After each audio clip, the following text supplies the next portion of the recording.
Hi friends, welcome back to my channel TVB All-in-One Vlogs.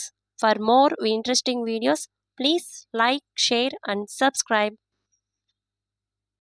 ఏంటి brownish balls అనుకుంటున్నారా? ఇవి గులాబ్ జామున్స్ అండి. ఈ గులాబ్ జామున్స్ ఎంతో ఈజీ అండ్ క్విక్గా చేసుకునే ఒక రెసిపీ.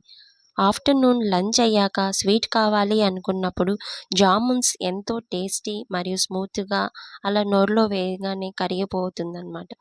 అలా ఎలా తయారు చేయాలో ఈ జామున్స్ని చూద్దాం. Gulab jamuns packets super markets, Mores, డీమార్ట్స్లో అవైలబుల్ ఉంటుందండి. నేను 1 కప్పు పౌడర్కి సరిపడా కొన్ని పాలు, కొన్ని నీళ్లు వేసి చపాతీ పిండి కన్నా స్మూత్గా కలుపుకోవాలి. తెలియని వారికి నా స్టైల్లో ఈ వీడియో చూపించాలని ఇలా చేస్తున్నానమాట. చూసారా పిండి ఎంత స్మూత్గా చేతికి అంటుకోకుండా వచ్చిందో. అలా 5 మినిట్స్ పక్కన పెట్టాను. నెక్స్ట్ స్టవ్ వెలిగించి కడాయి పెట్టి 2 కప్స్ షుగర్ యాడ్ చేయాలండి. 1 కప్ షుగర్కి 1 కప్ వాటర్, అలా 2 కప్స్ షుగర్కి 2 కప్స్ వాటర్ బాయిల్ అవుతుంది.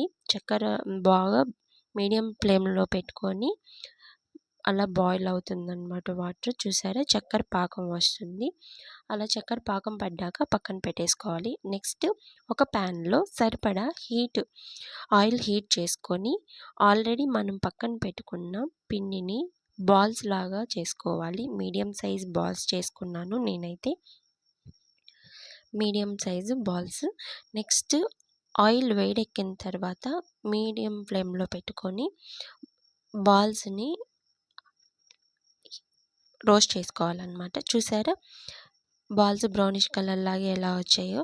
ఆల్రెడీ మనం పాకం చల్లబరిన దాంట్లో ఇలాచీ పౌడర్ వేసుకొని ఈ బాల్స్ కలిపేసుకోవడం. అంటే ఎంతో నోరూరించే జామున్స్ రెడీ. మీరు try. Please like, share and subscribe.